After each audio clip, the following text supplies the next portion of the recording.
Une fois les caméras éteintes, ces célébrités redeviennent des parents comme les autres. Elles ont accepté de se confier à Rémi, lui-même papa. Voici leur quotidien. Parents d'abord. Bonjour à tous, nouvel épisode de ce podcast de Télé Loisirs avec moi aujourd'hui un homme qui bat des records d'audience, je le vois sourire, sa série s'appelle Alex Hugo, une série phénomène qui est de retour à l'antenne avec des épisodes inédits. Cet homme, ce comédien, vous l'avez évidemment reconnu, il s'agit de Samuel Le Bihan. Bonjour Samuel. Bonjour, merci de me recevoir. C'est moi vraiment qui vous remercie d'avoir accepté d'être l'invité de ce podcast Parents d'abord, un podcast dans lequel je reçois, vous le savez, à chaque épisode, un papa ou une maman célèbre. On va découvrir à quoi ressemble dans l'intimité le papa que vous êtes Samuel, ce qui vous anime, ce qui vous fait vibrer en tant que père. Et pour commencer, une question très simple, je la pose à tous mes invités, c'est la traditionnelle question d'introduction dans ce podcast. Est-ce que vous pouvez nous présenter rapidement en quelques mots vos 3 enfants? Quel âge ont-ils et comment s'appellent-ils? Alors j'ai un grand-fils qui a 26 ans maintenant et qui s'appelle Jules, qui est un artiste, qui est passionné par les arts, plutôt visuel. Il s'intéresse énormément au mapping. Mapping, c'est les projections sur les monuments par exemple, projections vidéo, et sur lequel on peut raconter des histoires extrêmement féeriques. On peut faire aussi du décor de théâtre. Enfin, ça permet une foule de choses et c'est très très créatif et très visuel. Donc ça, c'est Jules. La deuxième, c'est Angia, qui a 10 ans, qui a une particularité, qui est un enfant différent, qui est autiste, et dont j'ai la garde, et donc je m'occupe au quotidien. Et puis il y a une toute petite fille qui s'appelle Emma Rose, et qui vit avec sa maman. C'est un choix de la maman qui habite dans l'est de la France, qui voulait l'élever seule, et qui s'occupe d'elle, et puis et donc que je vois assez peu, mais qui est une enfant heureuse et épanouie. Pour commencer, il y a un thème que j'aimerais évoquer tout de suite avec vous, c'est celui du handicap. Vous en parliez il y a quelques secondes, celui de la différence, c'est votre mot. Votre petite fille, vous l'avez dit, de 10 ans est autiste, et vous avez attendu 2018 pour en parler publiquement. Vous êtes depuis très impliqué sur cette question, vous avez créé une plateforme, on va en parler dans quelques instants, ça me tient à cœur. Vous êtes une précieuse aide pour les familles qui sont dans la même situation que vous. Mais avant cela, question très directe.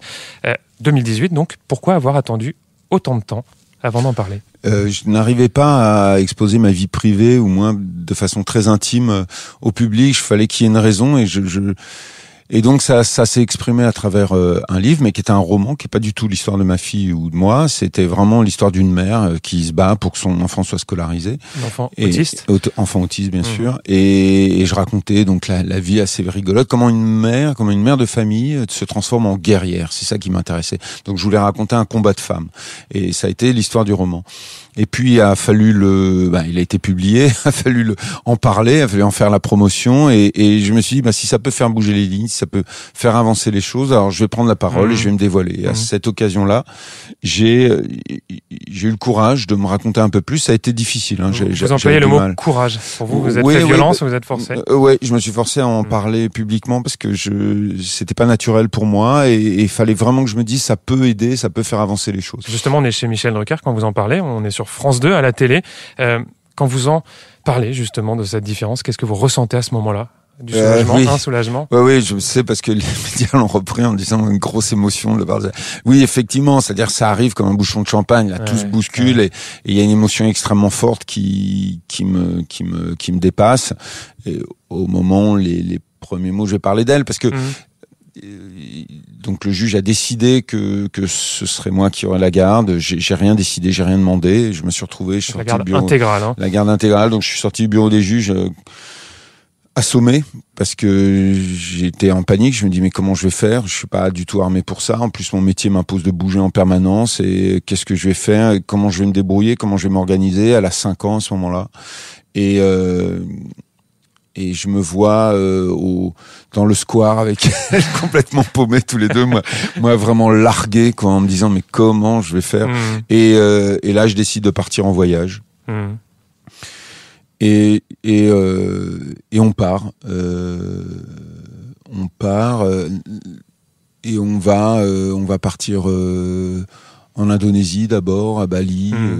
Ensuite j'allais dans les Caraïbes, on va partir ensuite aux États-Unis, après au Brésil. Je vais enchaîner les voyages. Ça lui fait du bien. Et ça lui fait du bien. En tout cas, ça nous rapproche. Ça me permet de comprendre comment elle fonctionne, de savoir quoi lui apporter. Alors, j'ai fait l'opposé. Les enfants autistes, pour ceux qui connaissent, ont besoin d'une routine, ont besoin d'un cadre. Et ma fille, comme les autres, a besoin d'un cadre, de comprendre qui la rassure, un cadre dans l'espace et dans le temps aussi, savoir ce qu'on va faire. Et c'est l'inverse. Tout se bouscule, tout tourne autour. Et il y a qu'une chose qui ne bouge pas, qui est immuable, c'est moi. Et cette annonce, je reviens sur cette annonce, quand vous sortez de l'émission de Michel Drucker, qu'est-ce que vous dites à votre fille? Que vous avez parlé publiquement de sa différence? Non, c'est pas arrivé comme ça, parce que à l'époque, T'es plus petite. Elle était plus petite, savait pas ce que voulait dire autiste. J'étais en train de commencer à lui expliquer. Non, elle va le découvrir par hasard en grandissant et en allant sur les réseaux sociaux. Et déjà à l'école, c'était complexe parce que c'était tout le moment où je commençais à aborder ce sujet, mais elle voulait pas l'entendre. C'est-à-dire qu'elle avait compris les échanges sociaux et elle avait qu'un désir, c'était d'être acceptée, d'être intégrée à l'école. Elle allait à l'école, donc elle avait atteint le langage, elle avait atteint la nutrition, la propreté, tout un tas de choses qui lui permettaient enfin d'aller à l'école. Et là, elle découvrait les échanges sociaux, elle a énormément progressé très vite, elle a encore plus progressé là aujourd'hui. Et elle commençait à avoir des amis et son inquiétude, c'était d'être isolée. Alors qu'au début, dans l'école, elle cherchait pas à être avec les autres, elle s'en fichait. Elle était dans son monde et doucement, quand elle a commencé on lui a appris à sortir de sa bulle, elle y a trouvé du plaisir et elle a développé les échanges sociaux. Et là, elle ne voulait surtout pas. Je pense que les enfants entre eux parlent et on l'avait traité d'autiste. Donc autiste, ça voulait dire handicapé. On l'avait traité d'handicapé. Elle a souffert du regard des autres. Ouais. Elle savait pas ce que ça voulait dire, mais elle comprenait que c'était une forme d'exclusion, quoi, et de stigmatisation. Et tout d'un coup, elle découvre sur Internet, là, elle sait écrire, elle va sur Internet, elle tape son nom, elle voit ou mon nom, et elle voit autiste, son enfant autiste, et elle voit que je parle d'elle, et là, elle est extrêmement blessée, donc je lui explique pourquoi j'en parle, que c'est pour faire avancer les choses. Elle était blessée que vous ayez parlé de cette. Qu'on dise qu'elle est autiste. C'est-à-dire, j'en avais parlé avec elle, mais elle voulait pas en parler, elle voulait pas l'accepter, elle voulait pas accepter le fait d'être autiste. Et moi, évidemment, je lui disais que c'est pas être moins bien, c'est juste être différent et chacun est différent. Et donc, il m'a fallu 2-3 ans pour vraiment lui faire accepter cette différence. Et même encore aujourd'hui, elle a un peu de mal, mais j'essaye de lui faire comprendre que c'est une force. Moi, mon rôle, je suis pas médecin, donc ce que je peux. Alors évidemment, j'ai appris les méthodes éducatives pour les enfants autistes qui leur permettent de progresser. Et ça, je les ai appliquées, mais au-delà de ça, je suis pas médecin, donc ce que je peux lui donner, c'est de la confiance en elle. C'est qu'elle soit bien dans sa peau, qu'elle soit heureuse et qu'elle soit fière d'elle, et qu'elle puisse trouver sa place dans la société, donc qu'elle puisse affirmer, qu'elle puisse prendre sa place. Et à l'école, vous parliez justement de la place, du positionnement. Aujourd'hui, elle va rentrer au collège, elle est en CM2. Elle a un double combat parce qu'en plus elle est métisse, donc elle a vécu le racisme, elle a vécu l'exclusion du fait de sa différence, mais comme elle a vraiment pris du caractère parce que je lui ai appris à s'affirmer, à être fière d'elle, à être fière de sa différence et qu'elle avait beaucoup de choses à apporter. J'ai vraiment mis le doigt sur toutes ses qualités, j'ai refait la liste souvent. Je faisais une chose tous les soirs avant de s'endormir, pendant 10 minutes. Je faisais la liste de ses qualités. C'est très joli. Pour qu'elle s'endorme. Ensemble, vous lui disiez, ouais, ça tu le fais super bien, ça aussi. Tout ce qu'elle a fait, je ne parlais que ce qu'elle avait fait de bien dans la journée, tout ce qu'elle avait réussi, et je faisais une liste pour qu'elle s'endorme avec des choses positives et qu'elle se construise avec ces choses positives. Et donc, avec tout un travail, parce que, oui, elle se sentait moins bien, donc il a fallu que ce soit pas ce que disent les autres qui était important, mais ce qu'elle ressente elle. Et aujourd'hui, ça marche pas trop mal. Elle est dans une école classique, puisqu'on parle beaucoup en ce moment de l'inclusion des personnes différentes. Ouais, elle est dans une école normale avec une AVS, et maintenant elle va rentrer au collège. J'ai une réunion à l'école où ils m'ont dit, on envisage le collège. Alors, moi, j'étais extrêmement ému parce que je m'attendais pas du tout à ça et je l'avais jamais envisagé. Déjà, aller à l'école, c'était un espèce de miracle. Et oui, c'est au contact des enfants typiques, c'est comme ça c'est le terme. les enfants typiques qui je crois que ça va dans les deux sens. Elle a énormément appris en se calquant par mimétisme sur les autres. Et les autres, je pense qu'ils ont appris aussi à savoir ce que veut dire la différence, parce que les profs sont là pour leur enseigner. Il y a des retours d'expérience. On sait que de toute façon, c'est profitable aux enfants en mesure de progresser. On est d'accord. Il y a des différences il y a des autismes plus profonds, d'autres moins, et on sait bien qu'il y a une différence. Et que ma fille, peut-être, c'est pas un autisme lourd, et ça lui a permis de progresser. Comment elle va aujourd'hui, son rapport au monde? Vous diriez qu'il est évidemment en constante évolution. Elle progresse énormément. Je suis vraiment épaté. Donc il y a toute une équipe autour d'elle, ergothérapeute, psychothérapeute, orthophoniste. Et qui tous les jours donne des exercices à faire, à apprendre, à travailler. Et c'est une fille qui a des copines, qui grandit, qui a des centres d'intérêt, qui a des passions, qui fait de la danse, qui chante, qui là apprend le piano, fait de la gym.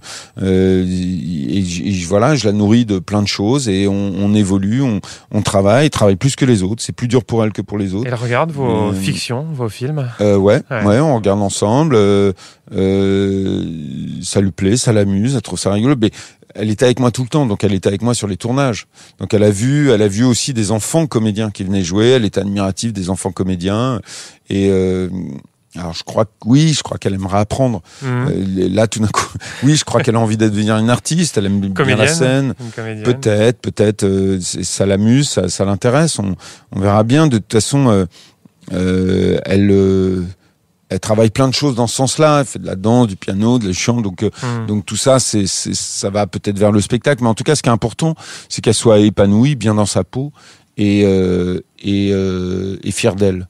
Alors, on parlait du quotidien. Très souvent, les parents d'enfants autistes sont malheureusement démunis, n'ont pas de réponse à leurs questions. Donc, c'est ce désarroi qui vous a poussé à fonder la plateforme Autisme Info Service, une initiative que je trouve formidable, pleine d'humanité, de solidarité. Est-ce que vous pouvez nous la présenter en quelques mots, cette plateforme, et nous raconter comment elle est née? Alors ça s'est fait avec Florent Chapelle. J'allais à beaucoup de manifestations pour les autistes et je voyais des familles qui étaient là juste pour poser des questions, pour demander de l'aide, pour avoir de l'information. Et donc j'avais rencontré Florent Chapelle qui a dirigé pas mal d'associations. Je lui dis mais il y a rien, il y a pas de centre d'appel, il y a pas de source d'information. Il me dit, j'ai travaillé là-dessus, sur l'idée d'une plateforme où, c'est simple, c'est basique, c'est Autisme Info Service, donc tout est dit dans le titre. Et je dis, mais ouais, il y a pas d'outils comme ça, il y a pas de plateforme téléphonique. Et il me dit, parce que c'est complexe. L'autisme, c'est très large, quoi. Il y a des questions juridiques, il y a des questions médicales, il y a des questions administratives. C'est très large. Et donc, il a fallu réunir des répondants, après toute une équipe de spécialistes qui peut répondre en backup, donc dans les 24 heures, sur des questions très complexes, qui peuvent être des questions juridiques, mes droits, dans mon travail, avec mon enfant autiste, à quoi j'ai le droit, est-ce que il y a des moments où je peux m'absenter parce que pour m'occuper de mon enfant ou pas, et est-ce que je suis protégé vis-à-vis de mon patron, ou je sais pas, surtout en période de Covid, ça pose des vraies questions. Aujourd'hui, notre ambition, c'est de créer un annuaire de tout ce qui concerne l'autisme en France.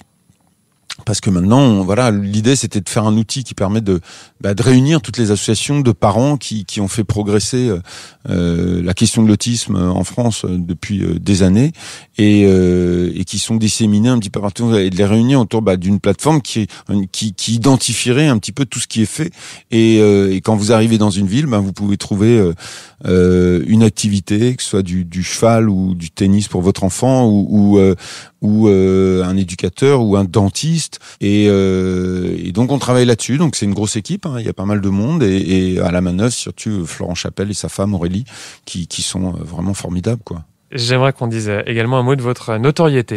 Tout le monde vous connaît, Samuel Lebihan.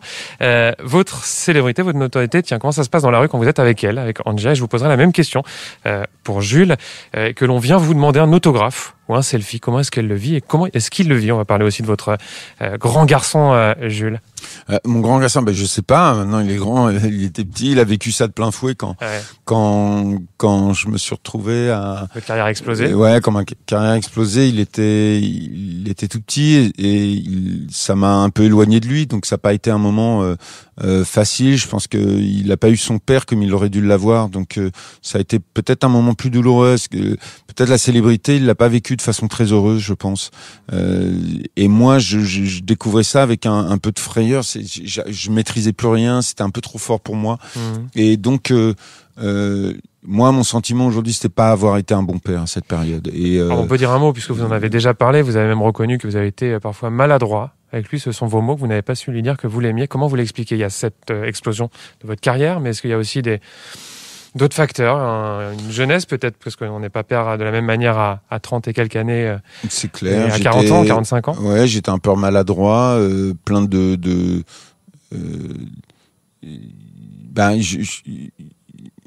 il y a aussi, j'ai pas eu une enfance forcément facile non plus, donc du coup vous ne pouvez pas donner ce que vous n'avez pas eu, donc j'avais pas une enfance apaisée, donc je pouvais pas lui offrir ce que j'aurais dû offrir et ce que j'ai appris. Mais vous savez, pour ma fille, j'ai appris, c'est les méthodes éducatives qui m'ont appris à être un père, parce que c'est-à-dire que donc c'est les méthodes ABA, méthodes comportementalistes que j'ai appris pour sortir ma fille de sa bulle, et c'est là que j'ai compris plein de choses. C'est quoi l'éducation, c'est quoi aider quelqu'un, comment on peut lui apporter, c'est quoi soutenir quelqu'un, c'est pas le challenger, c'est pas le mettre dans la difficulté, c'est l'accompagner, le prendre par la main. C'est surtout de célébrer les victoires, d'encourager et de faire en sorte que ils puissent réussir. Donc chaque fois des challenges accessibles et qu'on célèbre et on va vers le suivant et vers le suivant et ensuite dire qu'on aime. C'est pas, ça va pas de soi. Il faut le dire, faut le manifester. Aujourd'hui, vous en parlez avec Jules, justement, peut-être de ses erreurs, de ses maladresses. On parlait du mot maladroit.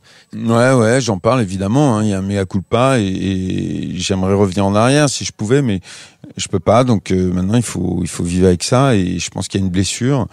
Des deux côtés. Ouais. Moi, il y a une culpabilité, c'est clair. Et peut-être que j'ai donné beaucoup plus à sa petite sœur parce que je voulais rattraper quelque chose que j'avais pas su donner à l'époque. Pour moi, c'était important d'être un bon père et d'être quelqu'un de juste. Donc j'ai peut-être tout porté sur sa sœur, qu'en avait beaucoup besoin, hein, parce que il fallait être très présent et elle est quand même plus fragile, elle est quand même plus c'est quand même plus difficile pour elle, donc il faut vraiment l'accompagner. Mais ce qui est génial, c'est qu'elle est très solaire, qu'elle est très joyeuse, très heureuse et qu'elle est bien dans sa peau, et ça c'est quand même essentiel, quoi. La notoriété, on l'évoquait, on a parlé du rapport qu'a eu Jules avec votre médiatisation. Aujourd'hui, Angela, elle sent bien que vous êtes évidemment regardé, parfois admiré dans la rue, sollicité. Comment elle le vit ? Au début, je crois qu'elle s'en fichait complètement, et maintenant ça l'amuse, et peut-être qu'à l'école on lui en a parlé, donc elle en tire une certaine fierté. Je crois que non, je crois qu'elle assume très très bien, et puis moi je le vis de façon beaucoup plus heureuse, plus posée, et puis je suis beaucoup plus organisé. Je séquence beaucoup plus les choses, le temps que je passe avec elle, le temps que je passe dans mon métier. Il y a moins de confusion, puis en plus je n'habite plus Paris, j'habite en province, donc à Nice, vous avez déménagé. Voilà, je déménage à Nice, donc c'était aussi une volonté de couper avec un rythme parisien qui m'empêchait d'être complètement avec elle et de créer du bonheur. Et je vous dis, je me retrouvais au square avec elle, je trouvais ça tellement triste, donc j'ai dit non, je peux plus, je veux pas ça, quoi. Et donc je préfère une belle balade en forêt, je préfère qu'on aille se baigner tous les deux dans la mer, qu'on vise des vrais moments ensemble, dans des vrais espaces naturels, qu'on ait vraiment de la place. On est dans un endroit qui est ensoleillé, qui est joyeux, et elle a énormément besoin de l'élément liquide. Donc c'était aussi pour aller là-bas, c'est une façon de pouvoir se baigner plus longtemps, plus souvent, et ça lui fait énormément de bien. Ça lui a permis d'évoluer énormément. Ça lui donne un équilibre. Elle peut passer des heures, des journées entières dans l'eau, et donc c'est nécessaire. Et en fait, ça m'a permis de bien m'organiser, de créer une base solide, une distance aussi peut-être avec avec l'énergie de ce métier qui me permet de mettre les choses à leur place, de pas avoir de confusion et d'avoir des moments très séquencés, mais 100% avec elle, 100% dans ce que je fais. Et ça fonctionne, ça fonctionne super bien. À un moment, 100% avec elle et avec lui, c'est le confinement, puisqu'en 2020, vous l'avez passé avec Jules. Angia, en revanche, vous n'étiez pas avec Emma Rose, vous l'avez dit, elle ne vit pas avec vous, elle vit avec sa maman. Alors c'est, j'imagine, difficile de ne pas voir sa petite dernière grandir au quotidien. Comment est-ce que vous réussissez à surmonter cette absence et surtout à rattraper le temps perdu quand vous êtes avec elle? J'imagine que vous en profitez à 150% quand elle vous rejoint pour quelques jours. Mais non, le confinement, c'était un moment assez heureux parce que on avait défini une espèce de routine. Alors il y avait mon fils, ma belle-fille, la copine de mon fils, ma fille Angia et moi. Et tous les jours, dans le matin, on faisait un peu ce qu'on voulait, mais à midi, on mangeait ensemble. L'après-midi, on faisait l'école à Angia. Donc moi, c'était les maths, l'histoire géo. Ma belle-fille, c'était le français et mon fils, c'était l'anglais. Donc une organisation. Il y avait une super organisation qui fonctionnait hyper bien, avec plein de choses très culturelles. On fabriquait des marionnettes, on fabriquait des costumes. Enfin, il y avait aussi autour plein de fabrications, des ateliers. Enfin, je dis des ateliers créatifs. Après ça, en fin d'après-midi, on allait faire du sport. Oui, mais on était dans une maison de campagne, quoi. Donc, du coup, on pouvait se permettre aussi de ça. On allait faire du sport. Et après, la question, c'est qu'est-ce qu'on va faire à manger? Et là, on faisait des très, très bons plats. C'est-à-dire, on faisait de la cuisine. On cuisinait vraiment. Et on buvait des très bons vins. On s'est fait plaisir, mais d'une façon, c'était succulent. Et le soir, ensuite, on regardait un très bon film.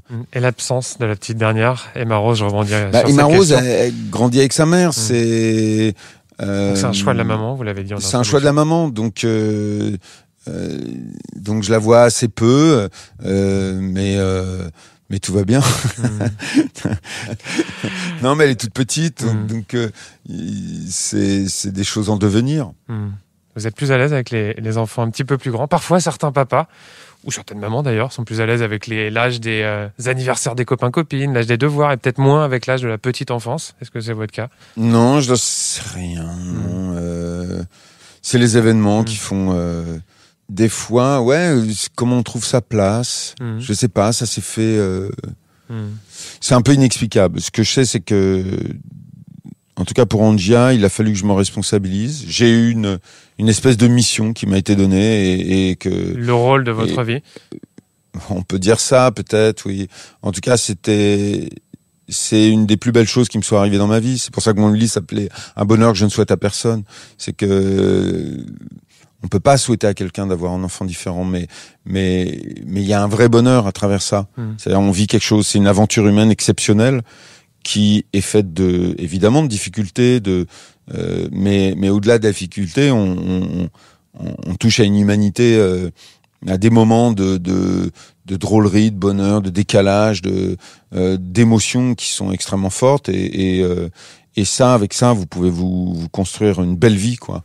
On parle des relations père-fille, des relations père-fils. J'aimerais qu'on dise, vous en avez dit déjà un mot sur l'enfant que vous étiez, Samuel, et sur la relation que vous aviez avec vos parents. Et je crois que ça n'a pas toujours été facile avec votre papa. Ouais, alors moi j'étais quelqu'un de très turbulent, qui avait beaucoup d'énergie. À l'école, à la maison également. Ouais, partout. Donc j'ai un gros problème avec l'autorité, avec le cadre, je dirais, et donc très turbulent, voilà. Et mon père qui avait pas eu une enfance facile non plus, donc du coup, on peut pas construire quelque chose avec ce qu'on n'a pas vécu. C'était délicat, on s'est débrouillé avec ça. En tout cas, moi, ce qui est beau, c'est que depuis, j'ai parlé avec mon père, qu'on a fait le point, et je sais que pour lui, c'était beaucoup plus dur que pour moi. Donc, c'est quand même un homme qui m'aura légué qui m'aura légué des valeurs, qui m'aura montré. Quand même, c'est un homme de qualité, qui est fort, qui se plaint pas. Je veux dire, je vais pas voir que ses défauts et je vais pas me plaindre de lui par rapport à ce qu'il a pas su me donner. Faut aussi voir l'héritage qu'il me donne, quoi. Il y a quelque chose de fort, il y a une lignée d'hommes qui ont travaillé dur, c'était des marins pêcheurs. Donc ce sont des hommes qui ont vécu des choses où il faut être courageux. C'est une notion, ça, le courage, c'est une valeur. C'est des choses qui m'a légué quand même. Donc et votre maman, votre relation avec elle? Alors ma mère, c'est joli parce qu'elle a toujours cru en moi. Et ce qui fait que mes premiers cachets, je lui ai acheté une maison. C'est joli. Ouais. J'avais oublié ça. Je m'en suis rappelé il y a pas longtemps. Toujours en vie, vos parents, vos deux parents? Mes deux parents sont en vie, évidemment pas ensemble. Mon père en Bretagne, ma mère elle est dans le sud de la France. Et votre maman, vous dites, ça a été pour elle un geste que vous avez fait en début de carrière, elle croyait en moi. Il y a des moments où je pouvais plus me payer mes cours, j'avais plus d'argent et c'est arrivé qu'elle me paye mes cours de théâtre et comme elle avait pas beaucoup d'argent, j'ai pas oublié, quoi. Et donc sur les premiers cachets, je lui ai acheté une maison et qui l'a rendue heureuse. C'était j'ai grandi en banlieue, je voulais la sortir de banlieue et je voulais lui offrir un autre cadre de vie. Ouais, c'est bien, c'est une belle chose. Dans le fond, c'est des choses dont je suis fier. Donc ça vous construit de faire des belles choses, de faire un peu de c'est-à-dire à un moment vous vous sacrifiez dans le sens où c'est pas à moi que je me suis offert quelque chose, c'est à elle, mais quelque part ça vous donne plus de force, plus de détermination, plus de c'est important de développer la confiance en soi et elle se fait aussi à travers ces choses-là, quoi. À travers sa générosité, à travers la conscience des autres, à travers l'engagement pour des causes. C'est là aussi on développe la confiance en soi. Donc c'est important de développer son sens de l'autre. Un mot également, et on arrive vers la fin, sur l'articulation parfois délicate entre la vie de papa d'un enfant autiste et la vie d'homme, la vie d'amoureux. Alors vous avez tout début janvier officialisé votre relation avec votre nouvelle compagne Stéphania. Est-ce que le courant, question très directe, est tout de suite passé entre Angia et votre nouvelle compagne? Ça devait être, j'imagine, très très important pour vous. Oui, c'était essentiel. C'était la question essentielle. C'était est-ce que... oui, voilà. C'est-à-dire, je pouvais pas laisser quelqu'un rentrer dans ma vie si ma fille n'a pas sa place. C'est déterminant. C'est-à-dire, à un moment, il faut que ça fonctionne. Ça fonctionne, voilà. Non, mais voilà, ça s'est fait très naturellement et ma fille l'adore, elle adore ma fille. Enfin, le lien se fait en douceur. Vous aviez peur avant la première rencontre? Il y avait une pression? Non, parce que non, j'étais certain de la personne que j'avais rencontrée. Je savais que c'était quelqu'un de bien et il fallait juste l'aider à ce que moi j'ai ma responsabilité aussi à faire en sorte que le lien se fasse dans le bon sens. Faut accompagner, faut aider parce que tout le monde est un peu intimidé. Donc c'est à moi de créer les opportunités pour que ce soit heureux pour tout le monde. Ça s'est fait chez vous? Ouais, mais ça a été ludique, on est sortis, on s'est amusé. Enfin, c'est à moi d'aider à ça aussi. C'est pas de les laisser toutes les deux se débrouiller, quoi. Mais comme je savais que c'était quelqu'un de bien et que forcément ma fille le sentirait, ça s'est fait très naturellement. Et ça ne lui a pas fait peur à votre compagne? Parce que ça peut aussi parfois mettre une pression. Je pense que ça fait peur. Ouais, bien sûr, ça met une pression. Et puis pour ma fille aussi, de voir son papa tout d'un coup, qui était complètement dédié à elle et dévoué, qui a besoin aussi. Et puis je lui ai expliqué, je lui ai parlé, je lui ai dit que je l'ai préparé à ça, que c'était une bonne chose et que on vivrait ensemble et que ça nous créerait des moments heureux et qu'on allait bien rigoler, que voilà, c'est un enfant, donc faut lui ouvrir des perspectives, faut lui montrer, faut lui donner des exemples concrets comme quoi ça va être super, quoi. En tout cas, ça s'est fait naturellement et oui et non, mais c'est très sympa. Ça fonctionne. Ça fonctionne. Allez, pour conclure ce podcast, j'aimerais vous laisser le mot de la fin. Samuel, imaginons que Jules, Angia et Emma Rose tombent sur ce podcast, écoutent la discussion que l'on vient d'avoir. Alors pour Emma Rose, évidemment, ça sera dans quelques années, mais quel rapide message souhaiteriez-vous leur adresser? J'ai envie de dire qu'ils sachent à tout jamais que je les aime, que je suis fier d'eux, que je suis fier du chemin qu'ils ont pris, de leur point de vue, des discussions qu'on peut avoir, des échanges, de leur caractère, de leur personnalité, de la façon dont ils font leur chemin dans leur vie. Moi, ça me ça me bouleverse profondément parce que je sais que ça n'a pas toujours été facile et que j'ai quand même des enfants qui s'en sortent vachement bien, qui ont des belles valeurs, qui ont su prendre la vie de la bonne façon. Donc c'est surtout leur dire ça. Si un jour ils tombent sur ce podcast, c'est leur dire que je les aime et que je suis fier d'eux. Et ça, c'est l'essentiel, quoi. Et on se construit, on a besoin du regard positif de ses parents pour se construire. C'est essentiel. Donc faut se le dire en permanence. Ça va pas de soi qu'on s'aime. Il faut le dire. Et il faut le montrer. Parents d'abord.